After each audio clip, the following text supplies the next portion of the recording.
Y aquí estamos. Bien, en el último día habíamos conversado, compartido algo relacionado hacia algo que les llamaba las postrimerías. ¿Qué son las postrimerías? Pues bien, perdón un ratito, que esto tiene demasiado brillo. Ahí fue. Las postrimerías no son otra cosa sino que las últimas realidades a las que está sometido el ser humano en el fin del ciclo de su vida. Habíamos mencionado como tal, dentro del periodo de la muerte, teníamos juicio particular, infierno, cielo y purgatorio. Entendiendo la existencia del purgatorio como ya les dije yo desde el principio, no podemos asumir esto como lugares, no por alguna razón más allá del hecho de que cuando uno habla de lugar, habla de espacio. Y cuando habla de espacio, habla de una condición sometida por efecto de la materia. Es decir, yo en este momento estoy en una habitación, estoy en un espacio.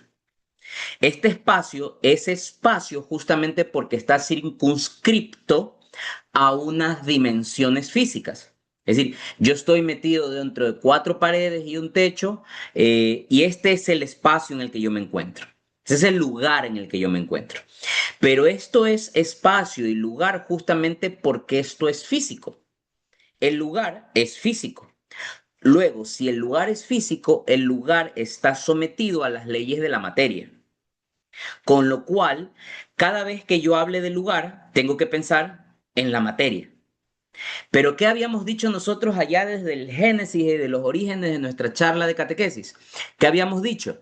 De que puesto que Dios es un ser superior a nosotros, de dignidad superior a nosotros, y dado que es creador y hacedor de todo, omnipotente, omnipresente y omnisciente, Él no está y no puede estar supeditado o regulado bajo las leyes de la materia. Es lo que habíamos visto y dicho desde el primer día. Al no poder estar él supeditado a las leyes de la materia, él excede a la materia, ¿sí? Excede a la materia. Y las postrimerías, posterior a la muerte, son realidades que exceden a la materia. La muerte excede a la materia. ¿Por qué? Porque si bien tenemos una parte de la muerte en la cual nuestro cuerpo se adormece, nuestro cuerpo entra en reposo, nuestro cuerpo pierde ciertas capacidades y ciertas características y condiciones que han sido dadas por Dios dentro del funcionamiento biológico, químico de nuestro cuerpo, si bien nuestro cuerpo pierde esa condición desde el punto de vista físico, nuestra alma no se ve afectada. Dentro del proceso de la muerte, nuestra alma subsiste, persiste y permanece, puesto que somos imagen y semejanza de Dios. Recuerden, ya lo habíamos hablado. Puesto que somos imagen de Dios, somos una proyección de Dios, tenemos algo semejante de lo que Dios tiene en nosotros, y es pues el alma, que al ser imagen de Dios, pese a no ser eterna porque somos creados, es decir, tenemos un inicio, tenemos un origen, pero eh,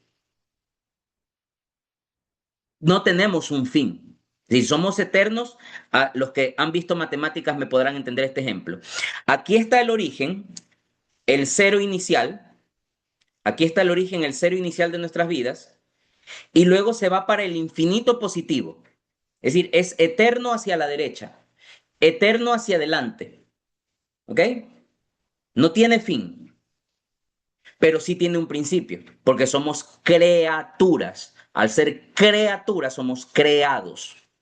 Pero Dios, al no ser criatura, al no ser creado, no solo no tiene fin, sino que tampoco tiene principio, porque Él existió desde todos los tiempos. Mica, ¿y por qué no tiene principio? Debe haber un principio. Sí, pero es que el principio hace referencia al tiempo y el tiempo hace referencia a la materia. Nuevamente, Dios no está supeditado a las leyes de la materia, Dios excede a la materia. Y asimismo excede la materia estas realidades que han sido destinadas para el hombre, como son el purgatorio, el infierno o el cielo, la plenitud de la presencia de Dios. Por tanto, es un error hablar de lugares. Perdón que me haya puesto a filosofar mucho, pero es para que se entienda. Hablar del infierno como un lugar es un error. Hablar del purgatorio como un lugar es un error. Hablar del cielo como un lugar también es un error. ¿Qué es lo correcto entonces? ¿Cómo deberíamos referirnos a estas cosas, a estas realidades? Pues deberíamos referirnos como una cosa, como un estado, como una condición que vive nuestra alma, ¿sí? Como una condición. ¿Cuál es la condición del cielo? La condición de la presencia de Dios, definitivamente. Esa es la condición que va a llevar nuestra alma después de nuestra muerte, en caso de Dios mediante nos salvemos, ¿ya? ¿Cuál es la condición en caso de que no nos salvemos? Pues la condición será el infierno. Y tanto el cielo como el infierno son dos realidades permanentes. ¿Qué quiere decir permanente? Que alma que entra en el cielo no sale del cielo, se queda en el cielo. Alma que vive el infierno no sale del infierno, se queda en el infierno. Perdón si utilizo el término entra-sale y ustedes se van a confundir. Entra-sale, entonces lugar. No, no es lugar. Utilizo el término entra-sale para que se entienda, pero no es lugar. ¿Ya? Es un estado, es una condición. ¿Qué es en todo caso el infierno? La ausencia definitiva y plena de Dios. Porque muchos de nosotros en nuestra vida podemos por momentos sentirnos abandonados, sentirnos tristes, sentirnos abatidos, sentirnos como que, no sé si les ha pasado, de que en algún momento es como que uno dice, pucha, siento como que si Diosito se olvidó de mí. Es como que siento que en este momento, como que Diosito chuta, está mirando para otro lado y no me vio. Nunca es así, pero sí o no que hemos sentido eso. Hay momentos en los que decimos, siento que Dios como que se olvidó de que existo, siento como que Dios se olvidó de que aquí estoy, siento que Dios se olvidó de que soy su hijo y que estoy aquí y que lo necesito. Muchas veces hemos experimentado esa sensación, pero es una sensación temporal, relativa, subjetiva. ¿Temporal por qué? Porque no es todo el tiempo. ¿Subjetiva qué? Porque no es realidad, porque Dios, por sus promesas, Dios siempre está con nosotros. Y Dios, por ser Dios, no puede mentir, ¿ya? Con lo cual, es temporal porque no la sentimos todo el tiempo. Es relativa porque no es una verdad absoluta. Nosotros nos sentimos así a causa de nuestros sentimientos, nuestros pesares, de lo que estemos viviendo en ese momento de nuestra vida, ¿ya? Entonces, esa ausencia, esa sensación de ausencia de Dios, imagínense lo que fuere si es permanente. Porque claro, nosotros en algún momento salimos del hueco, dejamos de estar tan salados en la vida, dejamos de cometer tantos errores y por fin vemos la luz al final del túnel y uno siente esa presencia de Dios y uno dice, Dios mío, gracias, al fin. Dios mío, gracias porque te has compadecido de mí, gracias porque me has extendido tu brazo misericordioso. Gracias, Señor, porque has visto a tu Hijo, porque me has visto en mis necesidades y porque me has atendido y porque me has dado lo que necesito. Pero solamente imagínense esa, ese estado de ausencia de Dios de modo permanente. Permanente, irreversible e innegociable. Es decir, permanente, que todo el tiempo vas a sentir, a vivir y a experimentar la ausencia de Dios. Segundo, permanente, porque esto no cambia, no es que abrigo la esperanza de que en algún momento esto va a cambiar, no, irreversible e innegociable, porque ya aquí no caben las obras son para la tierra, ¿Qué dijo Jesús? ¿Cuál fue su promesa? El que persevere hasta el final, ese se salvará.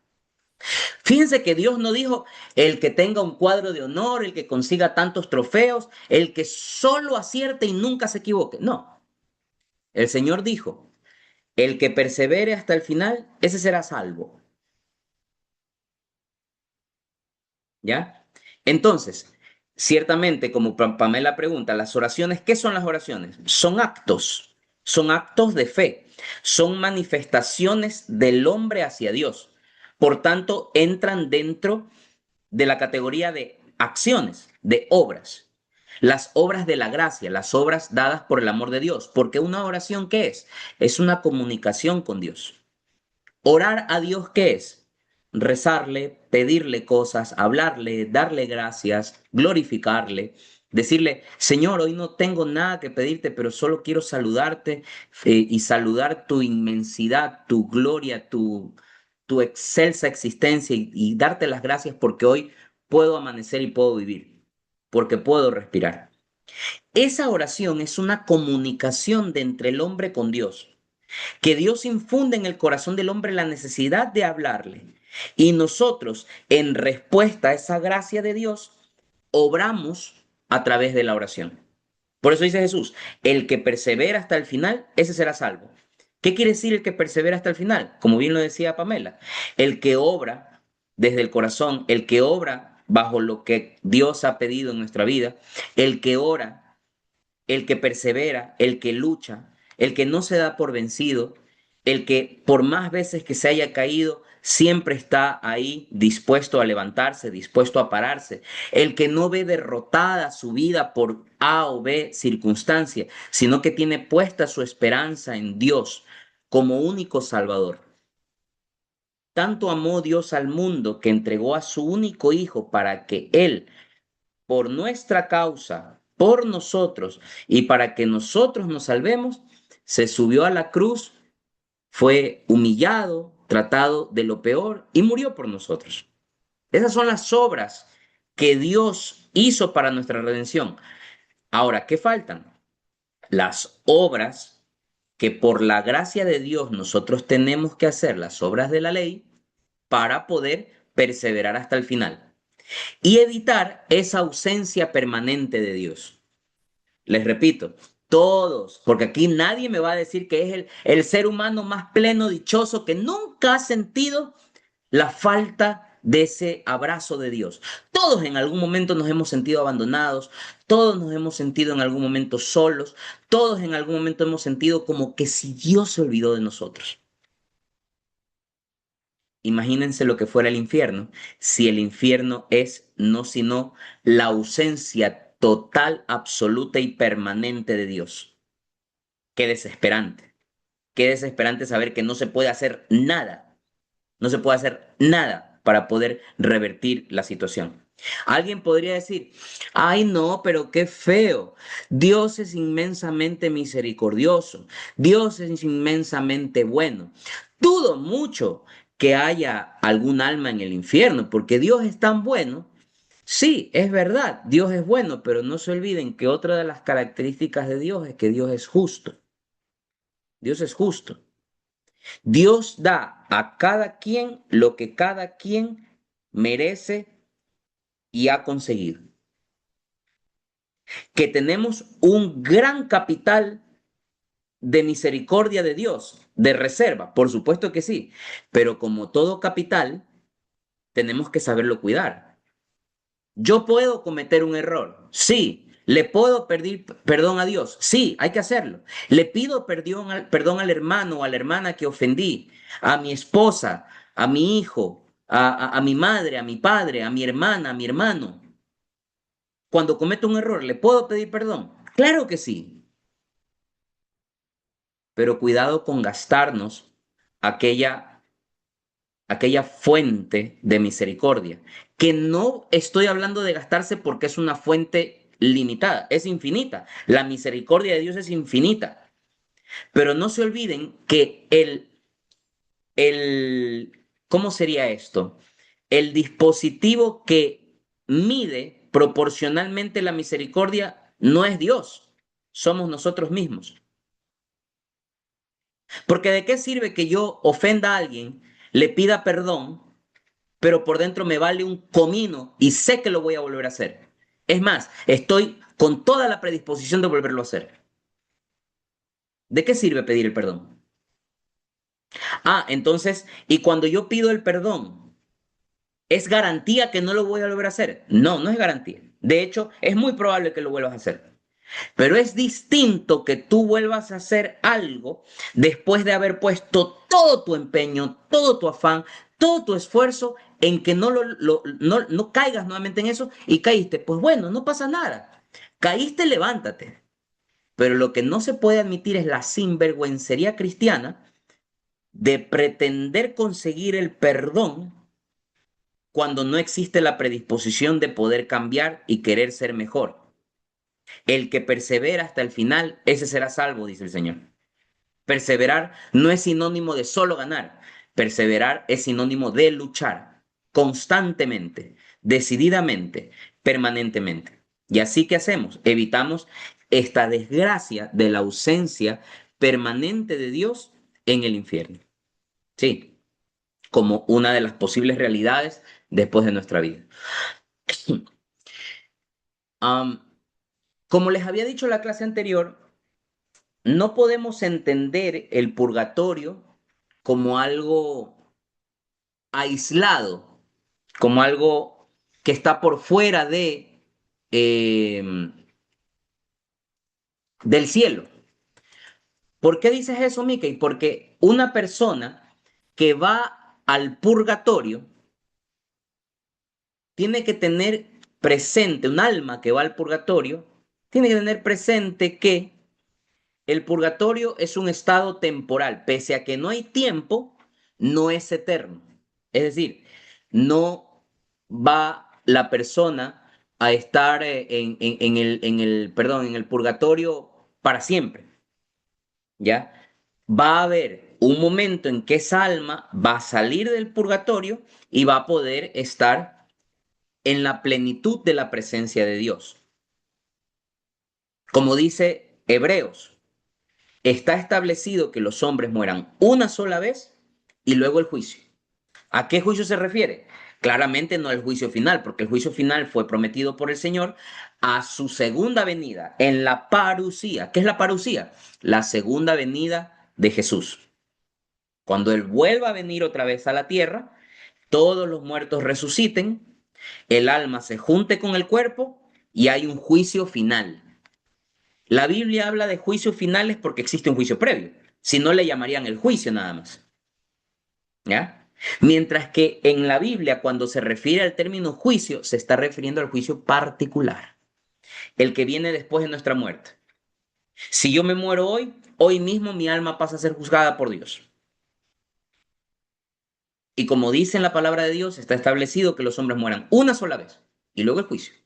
Y después del juicio, veremos, pues, ¿no? Lucas en su evangelio dice, Jesús le dice al buen ladrón, como les mencionaba yo la vez pasada, en la clase anterior, les pedía que recuerden esa escena, particularmente los que vieron la película de la Pasión, que está Cristo crucificado, el ladrón bueno a un lado y el ladrón arrepentido, el ladrón no arrepentido al otro. Y el ladrón arrepentido, ¿qué le dice? Señor, acuérdate de mí cuando estés en el paraíso. ¿Qué le dice Jesús? En verdad te digo que hoy mismo estarás conmigo en el paraíso. Quiere decir que el juicio, del juicio se emite una sentencia inmediata. No es como creen nuestros amigos testigos de Jehová, de que uno se muere y ahí murió todo, murió la flor. Y allá luego toca esperar a la segunda venida de Cristo en la resurrección de los muertos para recién ver qué va a pasar con nosotros. No, Jesús es muy claro en el Evangelio de Lucas. ¿Ya? En cuanto al purgatorio, les había mencionado de que ahí el problema que tenemos nosotros en nuestro diálogo con nuestros hermanos protestantes es que uno de los fundamentos más fuertes, más explícitos, diría yo, porque implícito hay un montón, pero uno de los argumentos más explícitos que está descrito en las Sagradas Escrituras, que ustedes saben que al evangélico le encanta justificar todo por la Escritura, está bien, pero el argumento más claro y directo y explícito en la Biblia está en la segunda de Macabeos, cuando habla de Judas Macabeo que ofrecía sacrificios por los muertos para que sean perdonados de sus pecados. Un muerto que debe ser perdonado por pecados, ¿a quién le están perdonando los pecados? Al cuerpo. No tiene sentido, definitivamente es al alma. Y si el alma tiene pecados, ¿puede estar en el cielo? No puede estar en el cielo. Entonces, si está en un proceso de limpieza de pecados, quiere decir que se está purgando. ¿Ok? Y en el mismo segundo libro de Macabeos dice que si no hubiera purificación tras la muerte, la oración sería inútil. Por eso es importante que nosotros recemos por nuestros parientes, recemos por nuestros difuntos, recemos por las personas que se han ido y que ya no están con nosotros. Es muy importante que recemos por ellos, porque nuestra oración a través de la comunión de los santos permite que estas almitas alcancen más rápidamente la presencia de Dios. Y asimismo, de vuelta, es muy importante que también cuando nosotros podamos, nos encomendemos a estas almas a través de la comunión de los santos, para que en el caso de que una de estas almas ya haya alcanzado la presencia de Dios, podamos recibir hasta cierto punto una cierta intercesión. Es muy curioso cuando muchos hermanos evangélicos dicen, ¿por qué le rezas a María? ¿Por qué le rezan a María? ¿Por qué le pides a ella? Si ella no es la que te va a ayudar con el problema, es Cristo. Y siempre es Cristo. Y sí, siempre es Cristo. Pero además dicen que no le puedes rezar a María porque María está muerta. Y ahí es cuando uno dice, Dios mío, ¿dónde aprendieron sobre teología estos hermanitos, no? María está más viva que todos nosotros. Porque la verdadera vida es aquella que se alcanza en la plenitud de nuestra existencia estando en la presencia de Dios. Ahora, ¿a alguien le queda duda que María está en la presencia de Dios? A nadie le queda duda de eso. A nadie le queda. Ni hasta el más férreo protestante va a negar que María está junto a Dios. ¿Qué es lo que rezamos nosotros? Dios te salve María, llena eres de gracia. Estoy diciendo lo que dice la Biblia. Cuando el arcángel Gabriel se le presentó a María, ¿qué le dijo? Alégrate, llena eres de gracia, el Señor es contigo. Estoy diciendo tal cual lo que dice en la Biblia. Bendita tú entre todas las mujeres y bendito el fruto de tu vientre. ¿Quién le dijo eso a María? Su prima Isabel. Cuando María va a visitar a su prima Isabel le dice, ¿de dónde que la madre de mi Señor, me visita? ¿Y qué viene después del Ave María? Santa María, Madre de Dios, ruega por nosotros. Es decir, ¿qué le pedimos a María?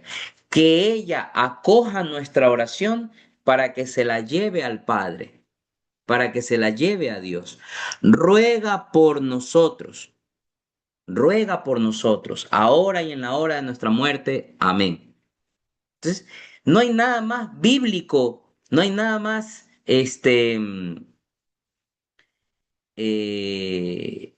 no hay algo que tenga más sustento bíblico que la devoción a María, que es ante todo cristocéntrica. Fíjense en esto, y perdón que me salga un ratito del tema, pero me vale para complementarlo. Hay una cosa que, ojo, tómenla con pinzas, pero yo se las digo desde el punto de vista histórico. Desde el punto de vista histórico, ¿hay evidencias de la resurrección de Jesús? Sí, claro que lo hay. ¿Cómo se puede ver esa evidencia? Porque en un punto A de la historia estaba Jesús, en un punto B de la historia se sabe que lo mataron y en un punto B de la historia aparece vivo. Sencillo. ¿Cómo una persona que murió aparece luego vivo? Es porque resucitó, pues. Fin de la cuestión. Y de todos estos milagros, porque la resurrección es uno de los milagros más excelsos, ¿hay forma de conseguir evidencia? Sí. Pero una vez alguien dijo esto y primero me temblaron las piernas porque me pareció un poquito atrevido, pero es la verdad. Sobre los milagros asociados a la Virgen María, ¿hay evidencia? Por ejemplo, de las apariciones de la Virgen María. ¿Hay evidencia histórica? ¿Hay evidencia científica? Claro que sí. Lo que acabamos de celebrar el 13 de mayo, de la aparición de la Virgen, de la Virgen de Fátima. ¿A cuántas personas se les apareció la Virgen? A uno, a dos, a tres. Había un montón de personas ahí. Un montón. O sea, más evidencia que eso, difícil, ¿no? Y es increíble cómo muchos hermanos rechazan no solo la devoción a María. Hoy día escuchaba una entrevista que le hacían a un pastor evangélico y el pastor decía, nosotros queremos mucho a María, decía, y podemos vincularnos con María, sí, pero a través de la comunión de los santos. Es decir, como yo me vincularía con cualquiera de ustedes. Qué mezquindad tan grande pretender que si bien es cierto, María es un ser humano, o fue un ser humano al igual que todos nosotros, pero no fue igual que nosotros. No fue igual que nosotros. Fue una criatura, fue creada, sí, al igual que nosotros, de carne y hueso, al igual que nosotros, sí, pero fue una persona que Dios escogió para una misión específica para la cual no nos ha escogido a ninguno de nosotros. Entonces no podemos decir, ah, María es igual a nosotros. A ver, espérate un ratito, o sea, sí y no. Entonces, yo siempre digo esto, es tal el anticatolicismo y el rechazo de la fe católica que terminan rechazando cosas, vaya, cosas evidentes. El fundamento bíblico del purgatorio está clarito en las Sagradas Escrituras. En la primera carta de Corintios, San Pablo habla de alguien cuya obra será consumida por el fuego, pero él mismo se salvará, pero como quien pasa por el fuego, dice San Pablo. Como quien pasa por el fuego, es decir, que nos podemos salvar pasando por el fuego, que no es un fuego eterno, es un fuego temporal. Pasamos por el fuego y nos salvamos. Todo el tiempo en la historia y en el contexto exegético, acuérdense que exégesis quiere decir correcta interpretación de la Biblia. En el concepto exegético, el fuego siempre se ha visto en la Biblia como un elemento purificador, como un elemento que ilumina, que bendice. Ahí ustedes tienen Pentecostés, que llega lenguas como de fuego sobre los apóstoles, ¿ya? Que lo celebramos, si no estoy mal, creo que es el próximo domingo, el próximo o el siguiente domingo. Eh, ¿Y cómo se manifestó el Espíritu Santo en Pentecostés? Como lenguas de fuego, fuego que abrazaba. La zarza ardiendo, como se presentó Dios ante Moisés.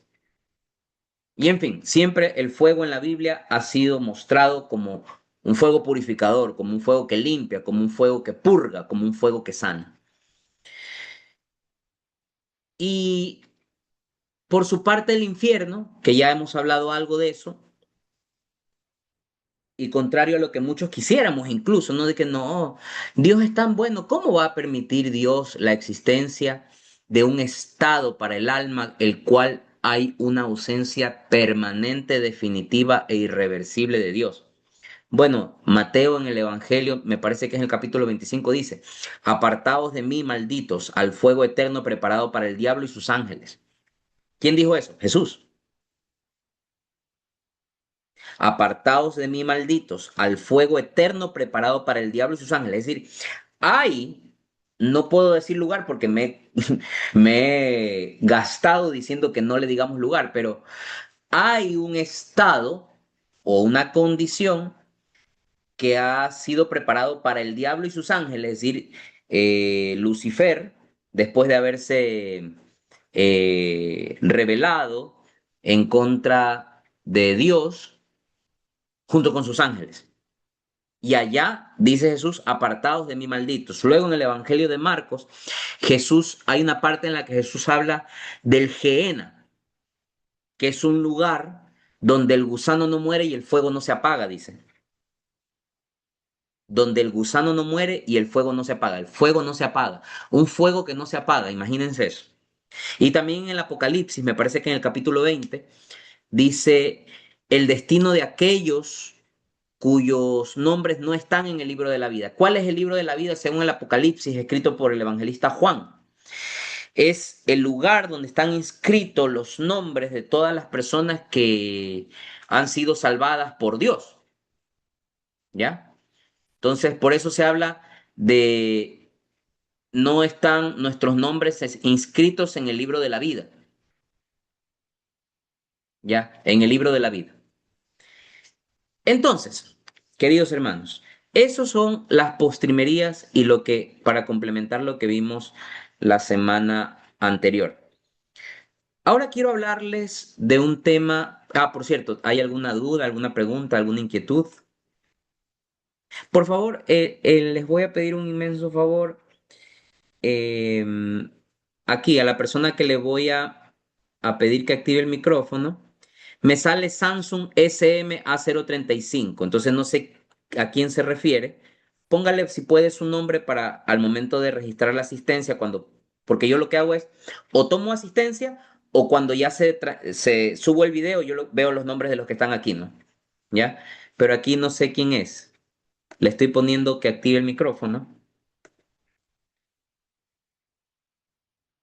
Ahí. Querido hermano, cuénteme su nombre, por favor. Perdón que no los identifique a todos todavía. Ese sí les pido perdón. ¿Puede activar el micrófono, por favor? Aquí lo tenemos en primera plana.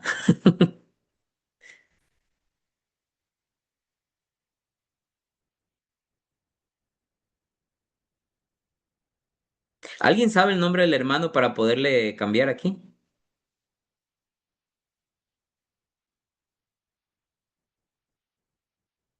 Solo tiene que aplastar donde está el micrófono. Aplaste Es donde el está el hermano micrófono.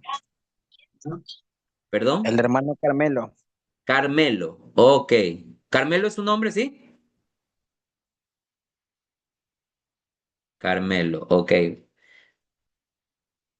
Carmelo. Perfecto. Le vamos a poner Carmelo. Ya. Ahí sí. Ahora ya está con el nombre Carmelo. Ya, eso, porque yo luego cuando paso la asistencia, si me sale Samsung SM, no sé a quién ponerle la. Carmelo, ¿cómo le va? Bienvenido, ahora sí, activo el micrófono. Sí, gracias hermano, buenas noches. ¿Cómo Sí, está? Ya, bien, eso. gracias hermano.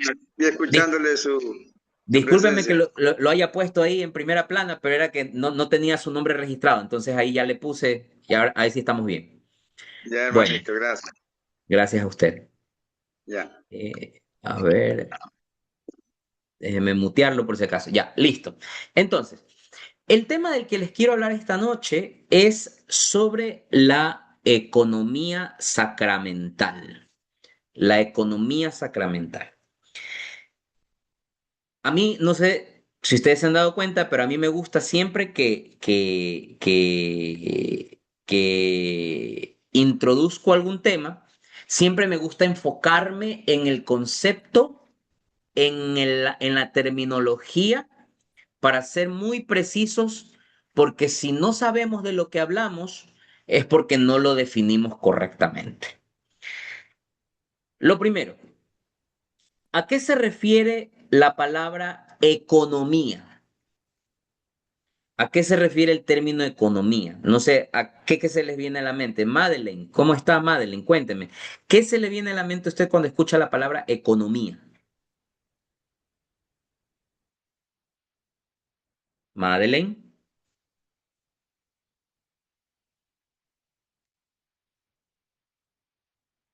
¿Está Madeline? Buenas noches, sí. Sí, no Hola, ¿cómo podía está? prender el micrófono. Buenas noches. No se ponga Este, nerviosa. ¿Qué se le viene a la mente cuando escucha el término economía? aprender a economizar para, o sea, ahorrar. Ahorrar. Ok, listo, Madeline, gracias. A Madeline, cuando se le dice la palabra economía, ella piensa en ahorrar. Eh, ¿Qué otro término se les viene a la cabeza? Pamela, cuando usted escucha la palabra economía, ¿qué se le viene a la cabeza? No, no está activo el micrófono. No, no se activó. Ahí, ¿no? Ahí fue. Hola, buenas noches. Sí, ¿Cómo está? buenas noches. Sí, quizás, bueno, economía, a planificar pasos para un fin, ¿no? Eh, vamos a economizar, como dijo la hermana, los ingresos de esta casa. Bueno, los pasos que vamos a seguir son estos. Quizás. Ok, muy bien. Entonces, el término que dice Madeline, a ella se le viene ahorrar. A Pamela se le viene la palabra planificar. Y si ustedes se dan cuenta, estos dos términos apuntan a algo. Apuntan a ordenar, organizar. Con lo cual, cada vez que nosotros escuchamos la palabra economía, en el fondo lo que nos están diciendo es orden. Economía, orden. Hay economía en las finanzas, orden financiero. Hay economía en el uso de recursos en general, es ordenar el uso de los recursos. Muchas veces, porque a veces uno piensa economía, dinero, no siempre. Porque muchos hemos escuchado a nuestras mamás que nos dicen, tienes que economizar el shampoo. ¿Qué quiere decir? Ordenar el uso del shampoo, no gastar mucho, no gastar de más y tratar de cuidar. Entonces, siempre que hablemos de economía, hablamos de orden. Por tanto, el término que vamos a ver ahora se llama economía sacramental. ¿Qué significa la palabra sacramental? Que está relacionado a los sacramentos, que tiene que ver con los sacramentos. ¿Ya? Ahora, cuando escuchamos el término economía sacramental y sabemos que economía es orden y sacramento, ya sabemos lo que son los sacramentos, aunque ya lo vamos a definir, entonces tiene que venirse a nuestra cabeza el orden, eh, la forma como se dispensa o cómo se administra los sacramentos, ¿sí? Cómo se dispensan los frutos del misterio pascual de Cristo, cómo se administran los sacramentos dentro de la celebración de la liturgia de la iglesia. Ya vimos lo que era liturgia. ¿Qué era la liturgia? Era el quehacer del pueblo de Dios, el quehacer del pueblo, cómo hacíamos las cosas el pueblo de Dios. Ahora, al hablar ya no solo de liturgia, sino de economía sacramental, estamos hablando de un ordenamiento litúrgico, es decir, cómo se administra la gracia de Dios dentro del orden de la liturgia de la iglesia. Eso que vimos, ¿no? Que la Pascua, que la Navidad, ya, durante todo ese ciclo, cómo se administra la gracia de Dios a través de los sacramentos. Por tanto, ¿qué es un sacramento? Un sacramento, primero proviene del término sacramentum, que significa modo sagrado. Sacro viene de sagrado. Sacramentum es un modo sagrado. San Agustín, padre de la iglesia, él hablaba en una de sus homilías, hablaba sobre, hay un término en latín que se dice sacrum facere, es decir, hacer sagrado, sacrum facere, hacer sagrado, facere, hacer. Cuando él hablaba en sus homilías sobre la Eucaristía, que la Eucaristía, como ustedes saben, es uno de los sacramentos. Entonces, cuando hablamos de sacramentos, hablamos de algo sagrado. Es algo que entra en un modo sagrado, algo que se hace de manera sagrada. ¿Cuáles son los sacramentos? Pues a saber, 7. Esto nos los tenemos que saber de memoria. Bautismo, primera comunión o Eucaristía, confesión sacramental, confirmación, unción de los enfermos, orden sacerdotal y matrimonio. Son 7 sacramentos, repito, bautismo, confesión, primera comunión, confirmación, unción de los enfermos, orden sacerdotal y matrimonio. 7 sacramentos. Estos 7 sacramentos, como les he venido diciendo, es la forma en la que Dios administra su gracia. Ahora, ¿la gracia de Dios qué es? La gracia es un favor gratuito, por algo es gracia, es un favor gratuito de Dios para nuestras vidas, es algo que Él nos concede, algo que Él nos da. Y esta administración de gracia tiene matices, porque no es la misma gracia que se administra en el sacramento del bautismo que la gracia que se administra en el sacramento del matrimonio, por ejemplo. No es la misma gracia que se administra en el sacramento de la confesión como en el sacramento del orden sacerdotal. Entonces, cada sacramento tiene una característica, cada sacramento tiene una forma de administrar, cada sacramento tiene un ministro. Ya vamos a ver qué es ministro. Cada sacramento tiene un carácter. Hay algunos sacramentos que imprimen carácter. Ya vamos a ver qué significa impresión de carácter. ¿Qué significa que algo imprima carácter? Que inscribe o que sella en nuestra alma una huella imborrable. Algo que no se puede borrar. Algo indeleble. Algo que nos caracteriza de una manera única, como el ADN. ¿Ya? Hay ciertos sacramentos que imprimen carácter. ¿Ya? Ahí les doy una pista. ¿Cuál sería un sacramento que imprime carácter? El bautismo. Claro, el bautismo imprime carácter. ¿Ya? Por eso es que el bautismo se lo realiza una sola vez. Uno puede recibir la Eucaristía muchas veces, muchísimas veces en la vida.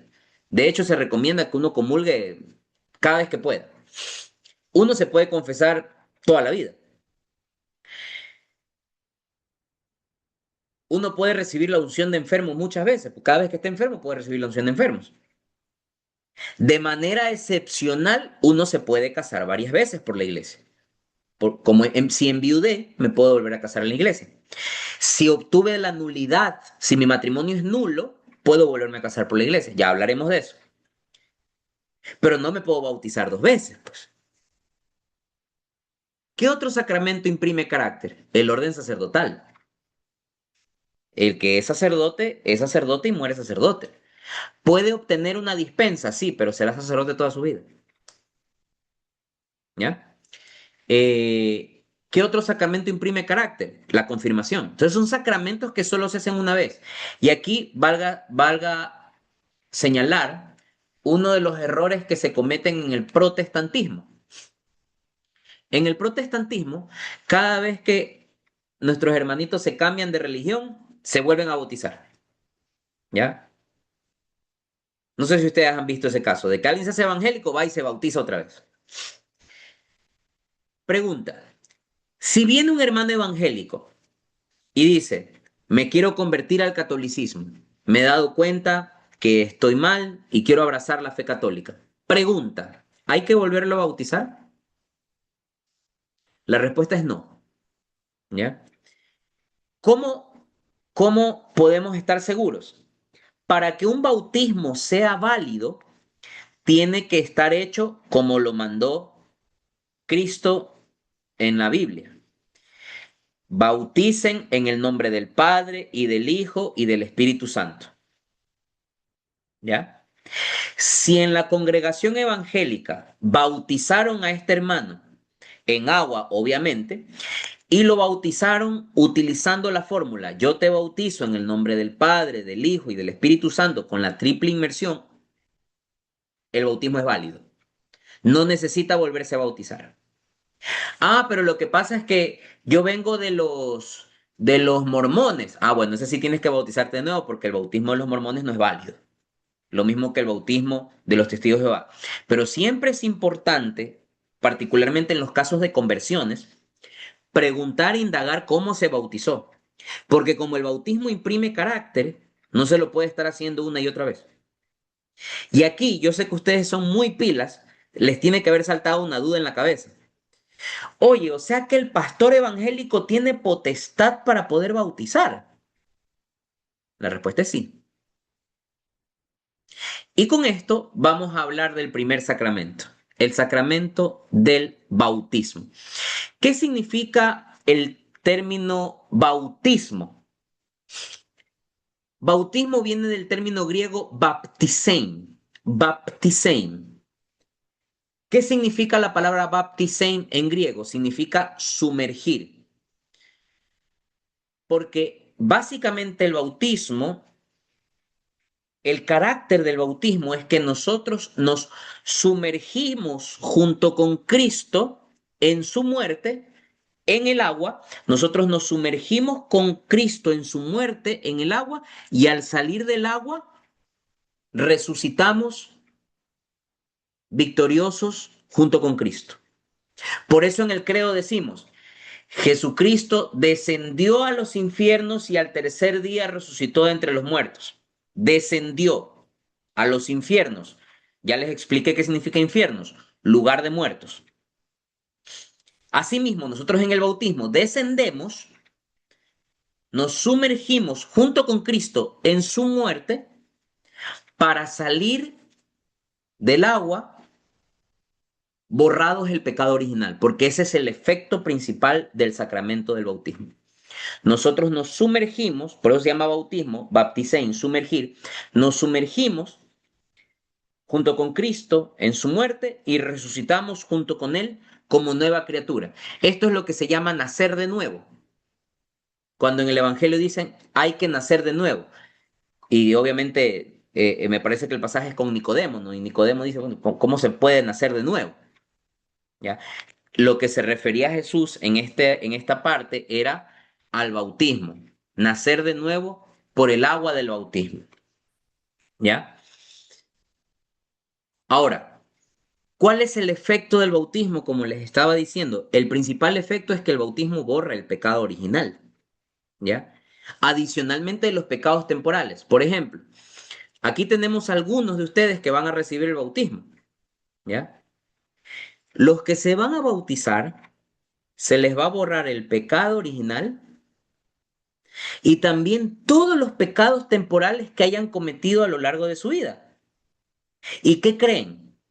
¿Se acuerdan cuando yo les decía que todo acto ilícito ante Dios tiene pecado y pena? Es decir, el acto como tal y la pena, que es la consecuencia. Yo les ponía el ejemplo de que si yo le rompo el vidrio a la casa de Betty, por ejemplo, yo voy para allá y le rompo el vidrio a la casa de Betty, le destruyo la ventana, pero luego yo voy y le digo, Betty, hermana, perdóneme, por favor, perdóneme, fue un exabrupto, me puse a jugar pelota con Carmelo y lancé el balón y le rompimos la ventana, perdóneme.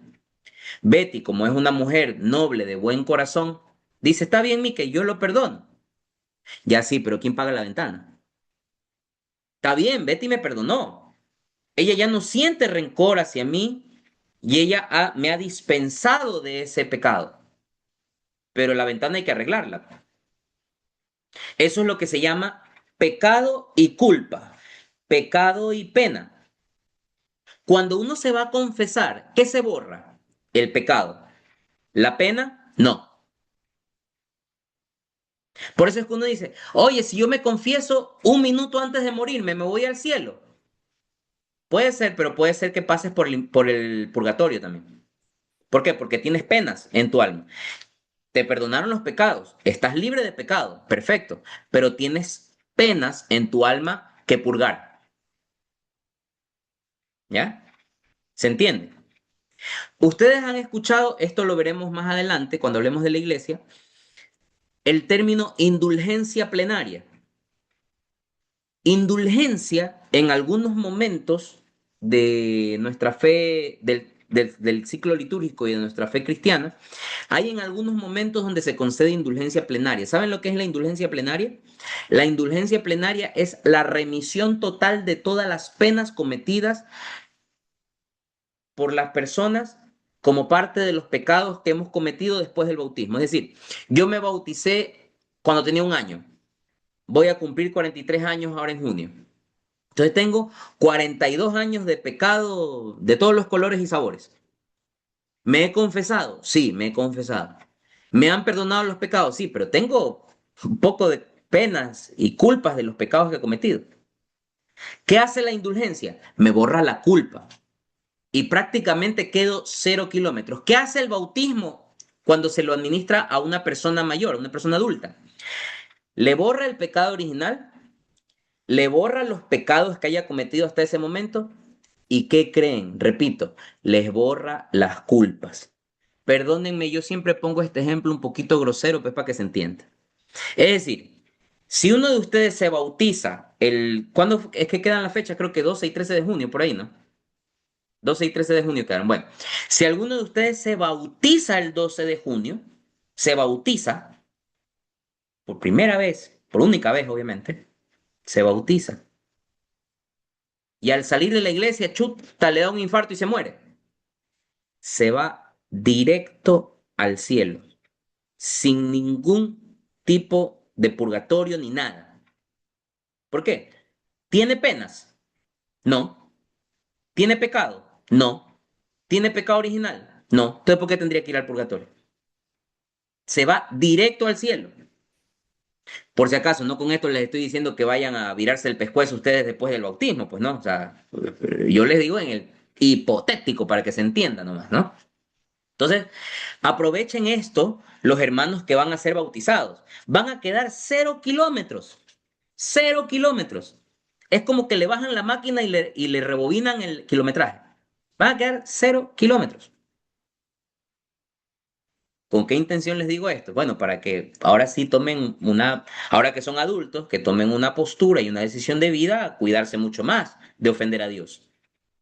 Porque van a quedar 0 kilómetros. Porque el bautismo borra, además del pecado original, borra los pecados temporales y borra también la pena de los pecados cometidos. ¿Ya? Adicionalmente, por el bautismo somos constituidos tres cosas: sacerdotes, profetas y reyes. Repito, por el bautismo somos constituidos sacerdotes, profetas y reyes. ¿Qué significa eso? Sacerdote. ¿Qué significa el término sacerdote? Sacerdote es el que ofrece sacrificios. ¿Ya? Ustedes dirán, o sea que vamos a ser sacerdotes como el Padre Sebastián. No, el Padre Sebastián es un sacerdote ministerial. Nosotros tendremos el sacerdocio común. ¿Cuál es el sacerdocio común? El que tenemos todos los hijos de Dios, que estamos en la capacidad de ofrecer sacrificio agradable a Dios. Es decir, yo hoy día digo, estoy que me muero de hambre, hasta que me lleva el hambre, pero voy a ofrecer en desagravio de mis pecados y para agradar a Dios, voy a ofrecer 12 horas de ayuno.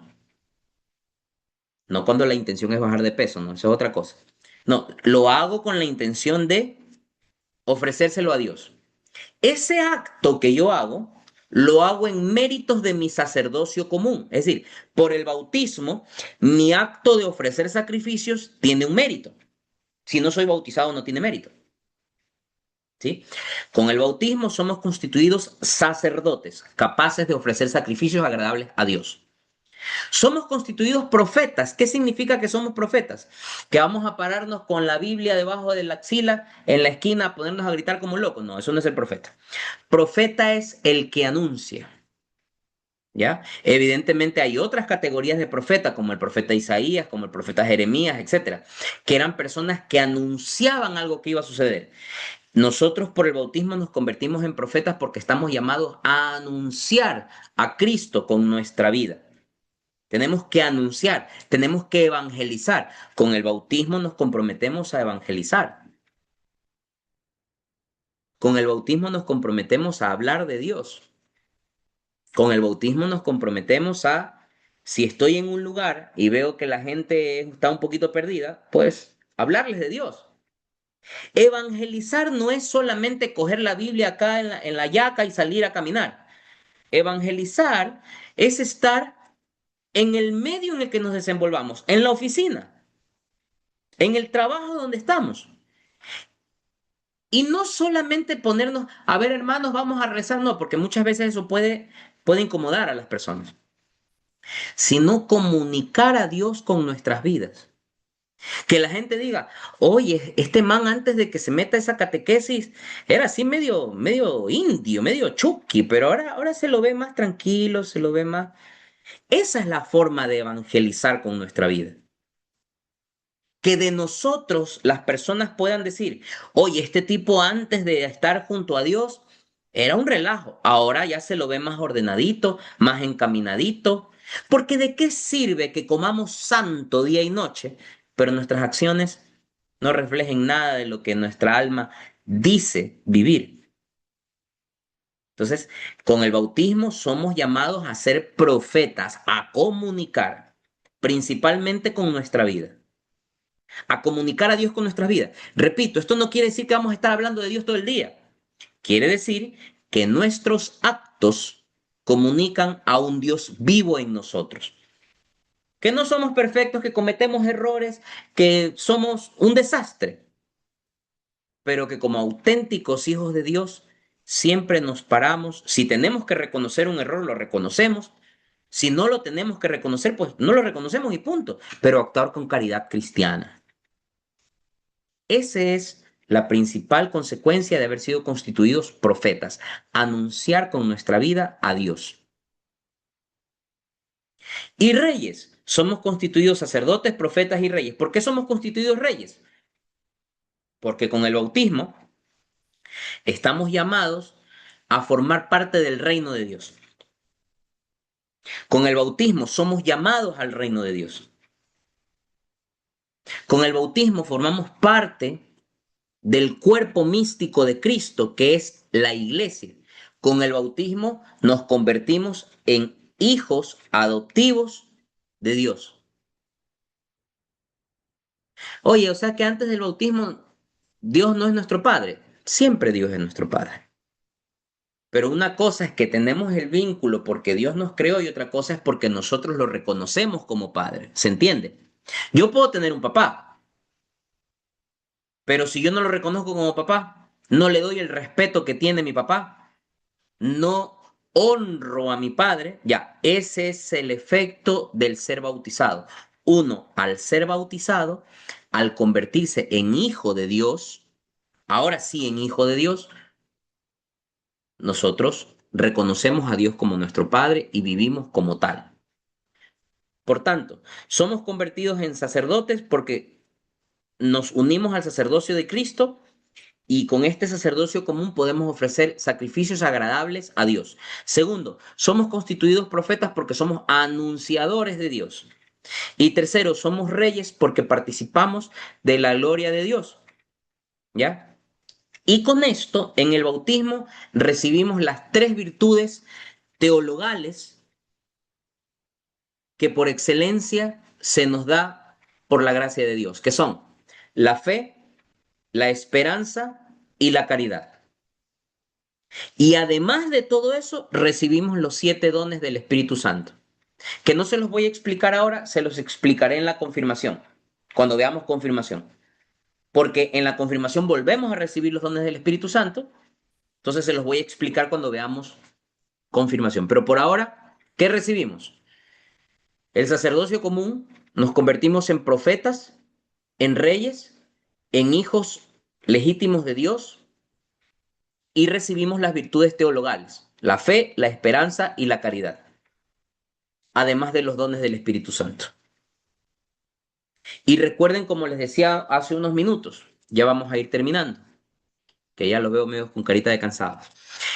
Como les decía hace un rato, el bautismo es un sacramento que imprime carácter, puesto que establece una huella imborrable en el alma, una huella indeleble que no se puede quitar, con la que nos hemos convertido formalmente en hijos de Dios y miembros del cuerpo místico de Cristo, como les dije, que es su iglesia.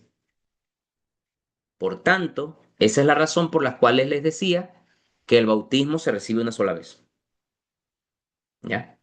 Por tanto, si por desgracia Dios no lo permita, un hermano católico se hace evangélico, no tiene que bautizarse. No espero que lo bautizaron, ese bautismo no vale, no sirve ese bautismo. El bautismo que le sirve es el que se realizó en la Iglesia Católica. Ok, siempre que hablemos de sacramentos vamos a hablar de un término muy bonito que se llama prefiguración. ¿Qué es prefiguración? Prefigura, una figura previa.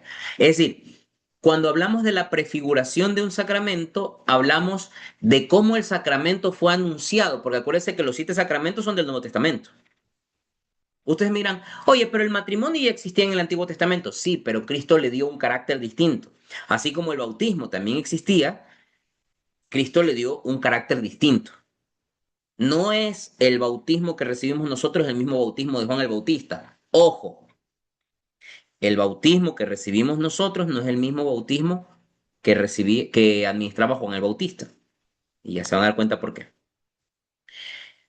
La prefiguración del bautismo quiere decir cómo el bautismo fue anunciado en el Antiguo Testamento y particularmente en la Antigua Alianza. Acuérdense que ya hablamos nosotros de este tema de la Antigua Alianza que vino desde Adán y Eva, Noé, Abraham, Moisés. Por eso es que yo me tomé mi tiempo explicándoles lo de la Antigua Alianza, Antigua Alianza, Antigua Alianza. Entonces el bautismo se lo anunció desde la Antigua Alianza. Entonces, ¿qué es una prefiguración? Es un anuncio en el pasado sobre el bautismo. A ver, vamos a ver si están pilas. En la Antigua Alianza, de lo que vimos nosotros, Adán y Eva, Noé, Abraham, Moisés, díganme un anuncio que ustedes hayan visto, un pasaje bíblico o de lo que hayamos visto aquí, que ustedes digan, ahí como que se está anunciando el bautismo. Díganme uno, de la Antigua Alianza. A ver, saquémosle humo al cerebro.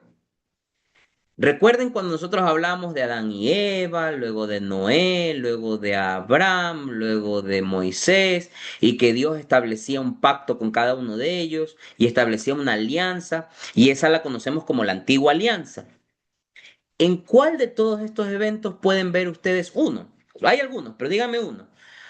Una prefiguración del bautismo, una figura en la que se anunciaba el bautismo con esa figura. A ver, vamos a ver. Yo les doy una pista. ¿Qué se usa en el bautismo? Agua. ¿Y para qué sirve el agua del bautismo? Para limpiar y purificar nuestra alma del pecado original. Agua, limpieza, purificar pecado. ¿En dónde en la antigua alianza hay una referencia de eso? En el arca de Noé. Perfecto, Carolina, perfecto. En el diluvio. ¿Qué usó Dios cuando vio que la humanidad estaba sumida en el pecado?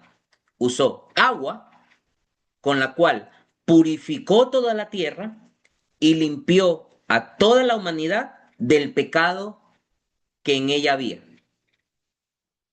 Tenemos el elemento agua, tenemos el elemento pecado y tenemos el elemento purificación. También el paso del pueblo de Israel por el Mar Rojo. Cuando Moisés rescata al pueblo de Israel de las garras del faraón y lo hace pasar por el Mar Rojo, cuando pasa todo el pueblo de Israel y luego viene el ejército del faraón, ¿qué pasa? Las aguas se cierran y las aguas limpian el mal que está ejemplificado en el ejército del faraón y es una figura previa del bautismo. Agua que limpia y que purifica. Y evidentemente la más clara prefiguración del bautismo, la de Juan el Bautista, que aunque el bautismo de Juan no es el mismo que manda el Señor, pero es una prefiguración, es un anuncio. Ahora, ¿por qué el bautismo de Juan el Bautista no es el mismo del bautismo que instituyó Jesús?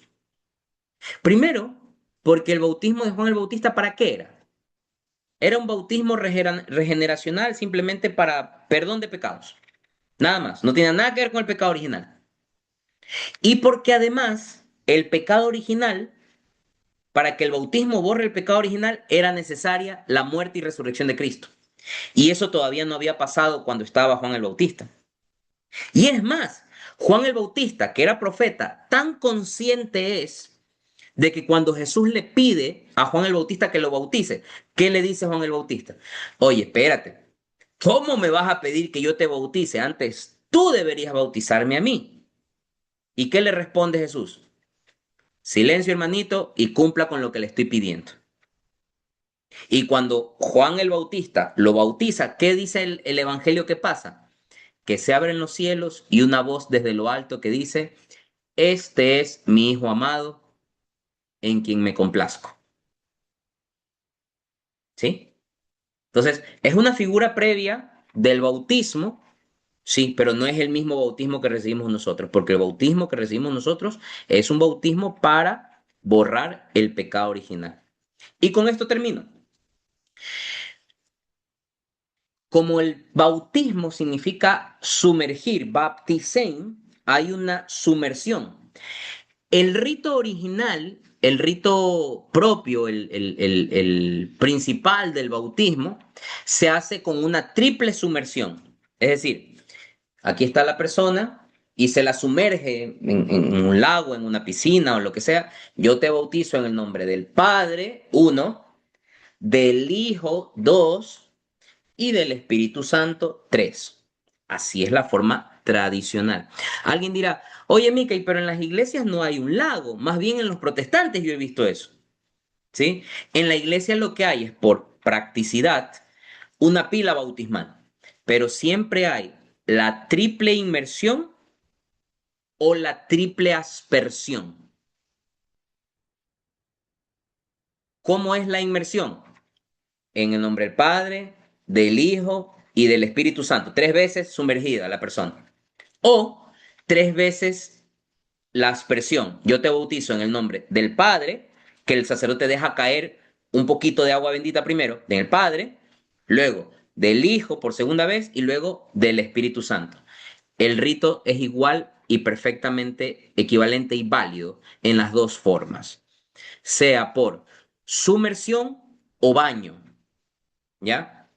Repito, la fórmula es, yo te bautizo en el nombre del Padre y del Hijo y del Espíritu Santo. ¿Cuál es el primer significado que tiene esta fórmula? Evidentemente la Santísima Trinidad. Pero el significado, otro significado fuerte que tiene es la muerte y la resurrección de Cristo. ¿En cuánto tiempo ocurrió eso? En 3 días. Recuerden que Cristo desciende a los infiernos, al lugar de los muertos, y resucita.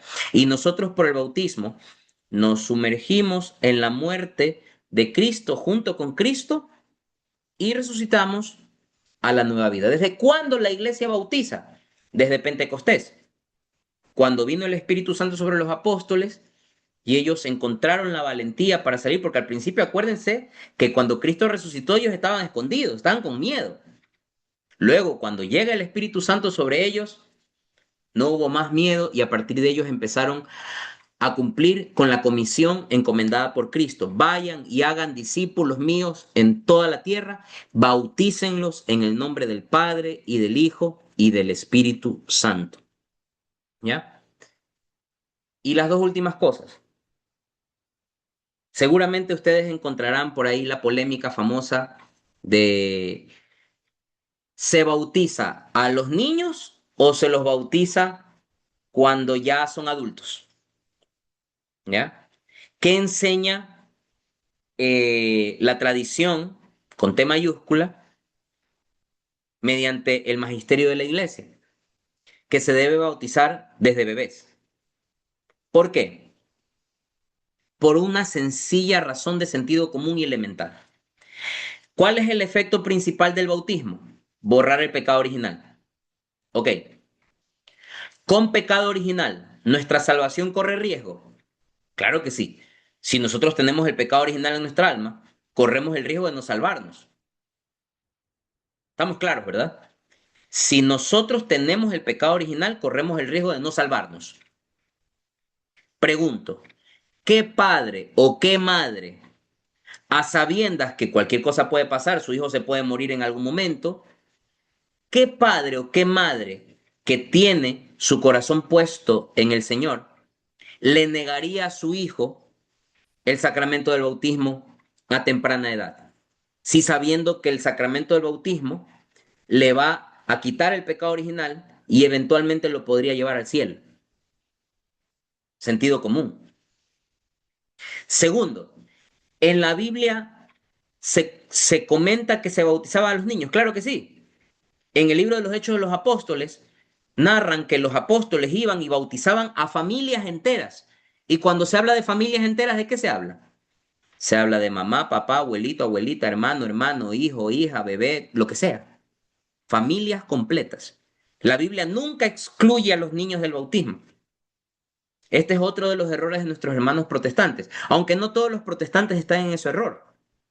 Por ejemplo, si ustedes le preguntan a un metodista, el metodista bautiza niños. Si ustedes le preguntan a un pentecostal, el pentecostal es credo bautista. Él bautiza de adultos. Pero eso es un relajo en el protestantismo, porque cada uno piensa lo que le da la gana.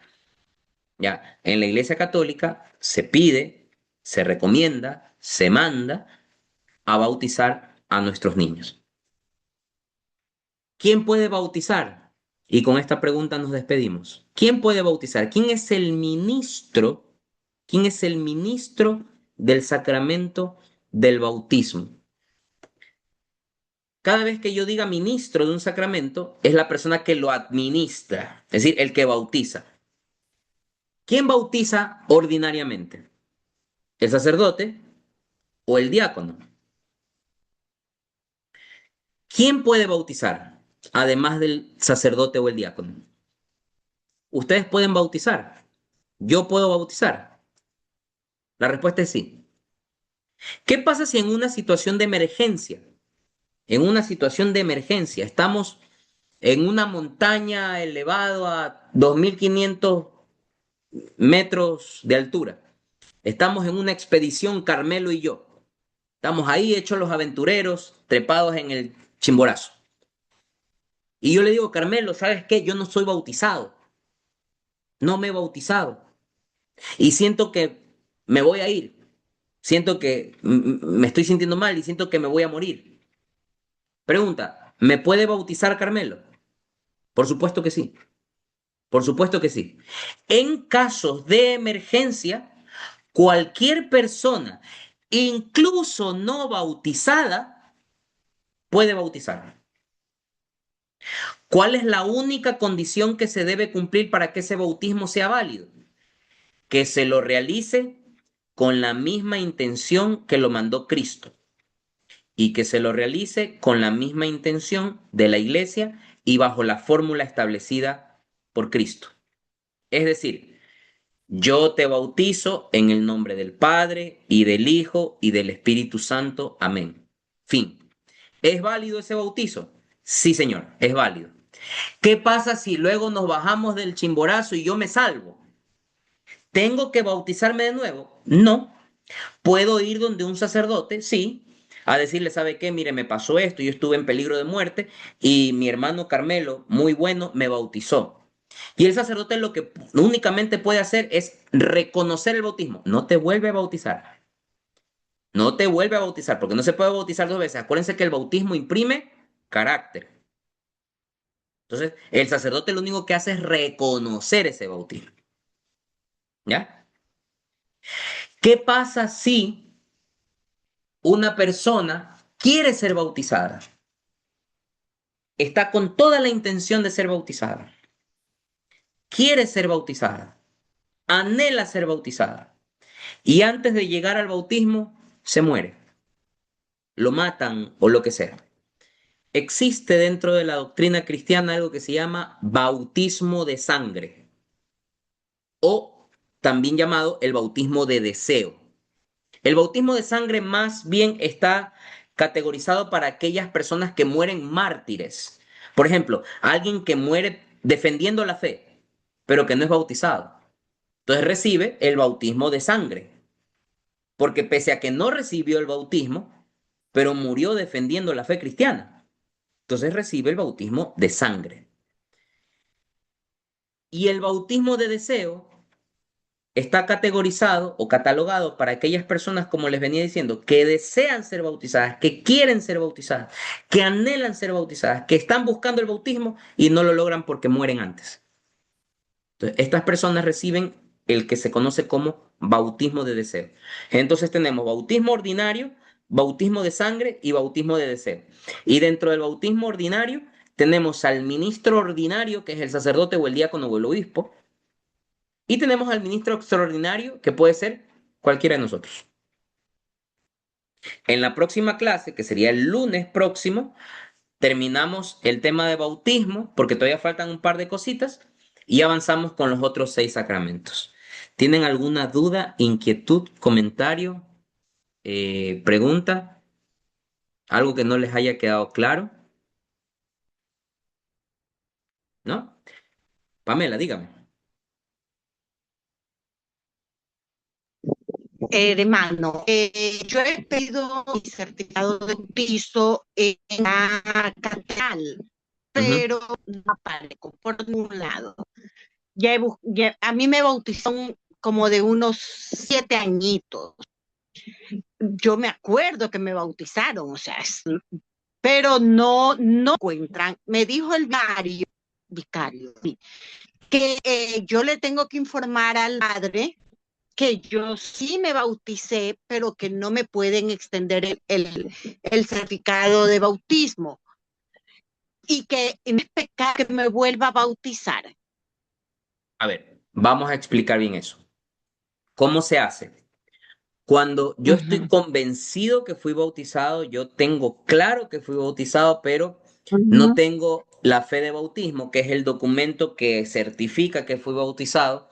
Hay muchas formas de hacerlo. La primera, fotos, testimonios, algún tipo de referencia de alguien que pueda dar fe. Sí, en efecto, Pamela fue bautizada hace 40 y 50 años en tal parroquia, en tal lugar.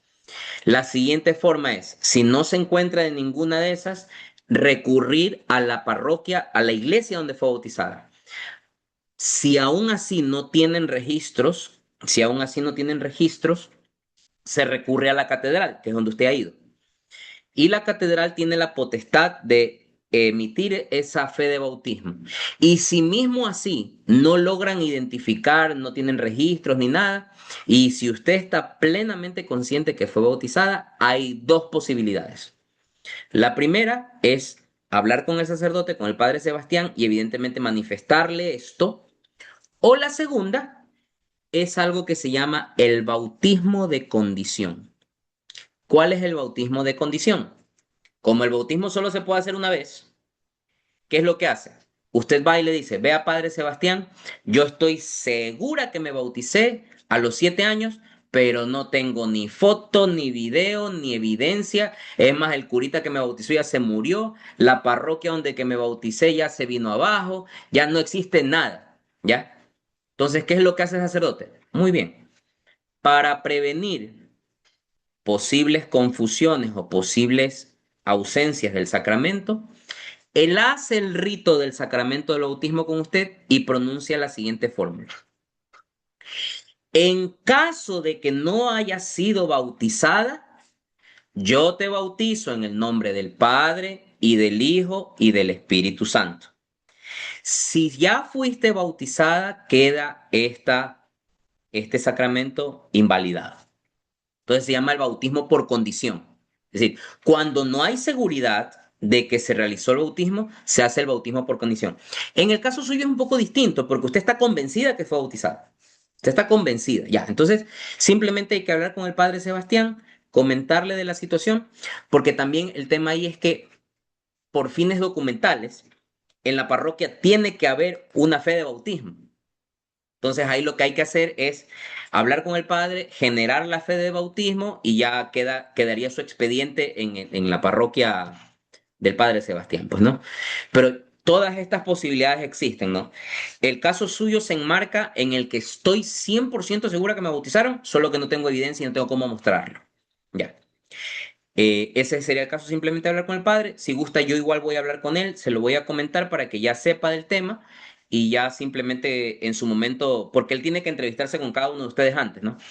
Ya en su momento él conversará con ustedes y ahí ratificarán lo que ya hemos dicho, ¿no? Pero esa es la fórmula correcta, ese es el orden correcto. Primero a la parroquia, primero a las fotos, a las evidencias, a los testimonios, luego a la parroquia donde uno fue bautizado, luego a la catedral. Y si no hay ahí, luego viene o el bautismo condicional o, si estoy seguro, hablar simplemente con el sacerdote. Eso, mis queridos hermanos, no siendo más, les agradezco mucho, nos vemos mañana, no se olviden desde las 7 en punto. Yo voy a hacer entrar uno por uno, dos, tres preguntas y chao. Listo. Cuídense mucho. Hasta lo que vimos hoy. Disculpe. ¿Sí? Hola, yo tomo lista. Sí, la lista la tomo con los que están conectados. Ya listo, listo. Ok. Parece que no estuvo conectada todo el tiempo, Madeline, porque si no se hubiera dado cuenta que no tomé lista. Listo, hermanos, cuídense mucho. Nos vemos mañana. No, es solo que me conecté 10 minutos después. Ok, listo. Está perdonada. No lo vuelvo a Ya. hacer.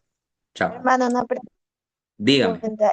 El día de la primera comunión, ¿con qué ropa se va a No usar? le ¿Qué escucho color de nada. ropa? Eso yo se los explico por el chat directamente. No se preocupen, que ya en estos días les voy a comenzar a explicar ya para que tengan todo planificadito. Cuídense mucho.